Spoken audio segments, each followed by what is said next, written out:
Salut Antoine, merci d'être avec nous sur le plateau radio. T'es pas venu en vélo à Lille? Non, malheureusement, c'était un peu trop loin. C'est vrai? Mais un jour, je viendrai en vélo. Peut-être au prochain événement. Alors, ok, on l'attend parce que raconte-nous quand même tes péripéties. Là, t'as fait quelques kilomètres depuis Toulouse pour arpenter la région à la rencontre des tiers-lieux, des Fab Labs.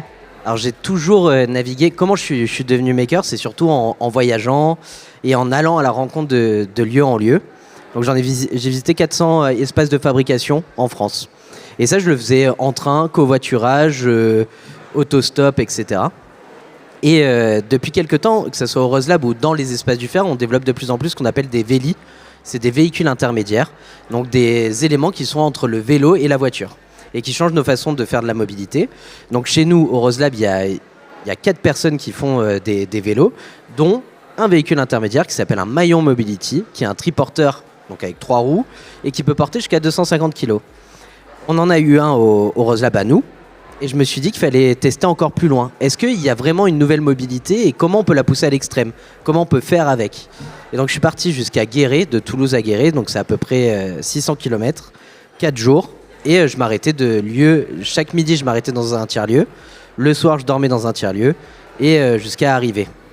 Et ça c'est ce que j'ai fait pour essayer de voir et se reconnecter aussi au monde. Vous savez qu'on revoit des communautés, on a un lien qui est assez fou. Et après, même avec l'objet, avec cet objet-là, ça permettait d'être interrogé par tout le monde. J'ai visité des fermes, j'ai visité des villages. Je me suis rendu compte aussi de pas mal de choses. C'est qu'il n'y a pas beaucoup d'installations nulle part en réalité. C'est-à-dire que trouver un café ouvert, c'est compliqué. C'est compliqué d'avoir du réseau partout. Et je parle pas juste du réseau Internet, je parle du réseau.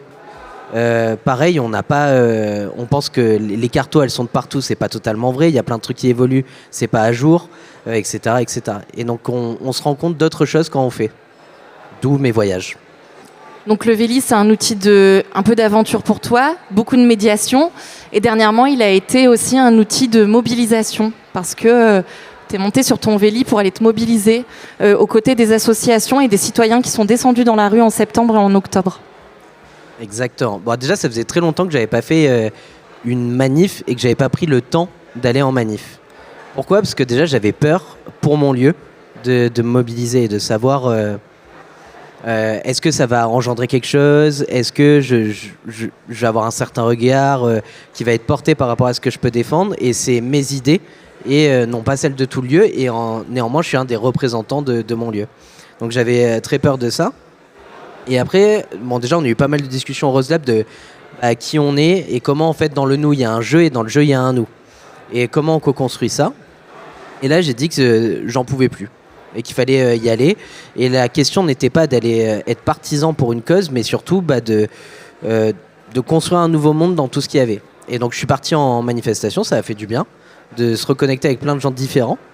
Et surtout pas être enfermé non plus dans une seule idéologie, c'est vraiment se poser la question de là il faut que tout s'arrête pour qu'on puisse réfléchir. C'était ça moi ma volonté et j'y suis allé en Vélib. Pourquoi? Par simplicité. Et au final je me suis retrouvé tout en haut du cortège à porter un symbole qui était plus grand que ce qu'on pouvait faire. Bon, ça a fait que à la seconde manif j'ai pas eu le droit d'accès. Ils étaient au courant que j'allais venir, donc ils m'ont bloqué bien en amont. Et j'ai eu beau essayer de bifurquer, à chaque fois que je voyais un flic ou un truc qui s'apparentait, je changeais de route, mais j'ai réussi à être kéblo. Et donc, ce qui m'a coûté de marcher 45 minutes pour arriver à la manif et être bien en retard. Mais ça, c'était pas grave. Mais au tout départ, ça a eu un moment assez fou. Et ce que j'ai trouvé assez ouf avec ce véhicule, c'est que ça a autant parlé aux forces de l'ordre qui étaient là pour nous encadrer et qui étaient assez violentes. Et donc, directement, il y avait un autre regard. Et ils étaient plutôt apaisés, etc. Et du côté de ceux qui manifestaient, c'était vraiment quelque chose, je portais les affaires de ceux qui en avaient marre de marcher, etc., etc. Et ça permettait de se regrouper et de discuter. Et c'est ça que j'ai trouvé assez fou. Et je me suis dit que notre monde va assez mal parce qu'il est très violent. Et en remettant juste un peu de symbolique, on arrive à reconstruire quelque chose d'autre. Mais pour ça, il faut savoir faire un pas de côté. Tu as dit quelque chose de super fort. Tu as dit « j'en peux plus ». Tu l'as écrit sur les réseaux sociaux pour justifier cette mobilisation. Est-ce que tu peux nous décrire ton quotidien de maker et directeur du Roselab à la Cité à Toulouse? Déjà, pourquoi on n'en peut plus? je pense être quand même un bon élève de notre monde. Alors je sais pas si c'est bien ou pas, mais à un moment donné, il fallait des chiffres. On a sorti tous ensemble des chiffres. Il fallait montrer des preuves de productivité. On les a montrés. Tous les indicateurs disent que une partie de la solution se trouve dans des lieux qui fabriquent et consomment différemment. Il y a toutes les preuves pour, et malgré tout ça, on doit encore lutter. On doit lutter, mais en plus par un schéma qui est extrêmement complexe. Déjà, il y a 2 ans, j'arrive toujours parce que je suis très maker, donc ça fait que dès qu'il y a un problème, on trouve une solution, on avance et on se laisse jamais bloquer. Mais il y avait un moment donné où j'avais l'impression d'être un rouage, et dès qu'on activait quelque chose, il y avait autre chose qui s'activait et ça devenait de plus en plus grand, et en fait il n'y avait jamais de solution parce que c'était toujours trop grand pour moi, et et après dans tout ce que je pouvais porter et co-construire avec d'autres personnes. Donc ça, j'avais eu du mal à m'en défaire, et après à me dire en fait je bouge un tout petit peu, il y aura forcément un moment où ça va enclencher quelque chose d'autre. Donc ça, c'était la première chose. Et là, maintenant, c'est qu'on doit faire preuve de tout le temps. Dans un milieu extrêmement compliqué, on touche quand même à la production et à la consommation.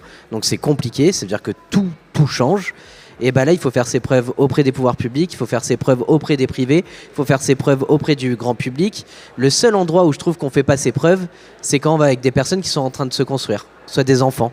Où là, en fait, on a vraiment quelque chose des enfants ou des jeunes qui sont en études, où là, on est vraiment au moment où on construit quelque chose. Donc là, j'ai pas l'impression de lutter. Mais tout le reste du temps, on est tout le temps en train de lutter, tout le temps en train de justifier. On se justifie. Il n'y a plus jamais de moment où on se dit juste, je vais faire ça et on verra. Et ça, c'est quand même particulièrement agaçant. Il y a une deuxième chose que tu as dite qui était très forte, c'était la dissonance entre ce que tu fais, ce que tu dis au Rose Lab et ce que tu vis réellement, en tout cas entre l'image qu'il faut porter et ce que tu vis de l'intérieur. Je ne sais pas si beaucoup de monde ici fabrique, mais fabriquer, c'est chiant. Honnêtement, après, c'est toujours cool parce qu'en fait, il y a de l'abstraction d'avoir raté, d'avoir galéré, mais on l'a toujours après coup. C'est comme quand il y a une galère qui nous arrive. C'est pareil qu'en véli, en fait. Quand on a une galère, sur le coup, ça fait mal. Et après, on en rigole, on voit les côtés positifs, et la fabrication, c'est un peu ça. Il n'y a jamais rien, on a beau, en fait, à part dans le milieu industriel, toujours fabriquer quelque chose, on va fabriquer quelque chose, il va toujours avoir des galères, etc. Et donc, on galère. Déjà, de base, on galère, et après, tout est galère. Et le problème, c'est qu'on n'a même plus le droit de galérer tranquille. Et c'est de là qu'il y a cette dissonance, c'est qu'on arrive, on nous demande tout le temps des choses. Il faut tout le temps justifier, il ne faut pas trop faire de vagues, et en même temps il faut faire des vagues, il faut montrer comment justifier, même dans nos milieux, il faut être à la fois militant, pas trop militant, et ça c'est épuisant. Et après, de ce que je peux représenter, c'est par exemple pour faire de l'accueil inconditionnel, il faut savoir sourire, il faut toujours être accueillant. Et ça par exemple c'est quelque chose, on essaie de le travailler au Rose Lab, de comment on a le droit d'être aussi peut-être neutre. Alors la première solution qu'on a trouvée, c'est je me sens pas bien, je vais peut-être rester chez moi ou je vais me mettre ailleurs. Est-ce que c'est normal non plus? Est-ce que en fait être pas bien dans un lieu, est-ce que c'est possible? Moi par exemple en tant que directeur d'un lieu, j'ai jamais le droit de pas être content. Que ce soit les pas être content, je veux dire de juste avoir une humeur qui me rend triste ou quelque chose qui m'affecte, etc. Parce qu'en fait il faut donner de la force aux salariés, il faut donner de la force aux membres. Et souvent on dit ouais mais Antoine t'es un peu notre boussole pour savoir si le lieu va bien. Et ça, des fois, je trouve ça particulièrement injuste qu'on le vit dans tout étage. On n'a pas le droit, par exemple, à un événement de venir, je vais juste écouter. Et ça, c'est un peu relou, quoi. Pour clore, est-ce que tu aurais un grand principe, un grand message en tant que citoyen à nous passer? Ouais, je pense que oui. Qu'est-ce qui me fait tenir? Ça, pendant longtemps, je me suis posé la question, qu'est-ce qui me faisait tenir? Et pourquoi aussi maintenant les gens me trouvent de moins en moins utopiste, alors que c'était une de mes caractéristiques. Ce que j'ai réussi à bien l'expliquer, c'est celle de se mettre un grand projet. Et moi, mon grand projet, c'est contribuer à changer le monde avec ce que je peux faire, et j'y crois réellement. Et je me suis fixé ça comme objectif. J'aimerais bien le voir de ma vie, mais en tout cas c'est ça qui me guide. Et après j'ai plein de sous-tâches qui se mettent en place, et donner cet objectif de pourquoi je fais tout ça, c'est ça au moment où c'est le plus dur.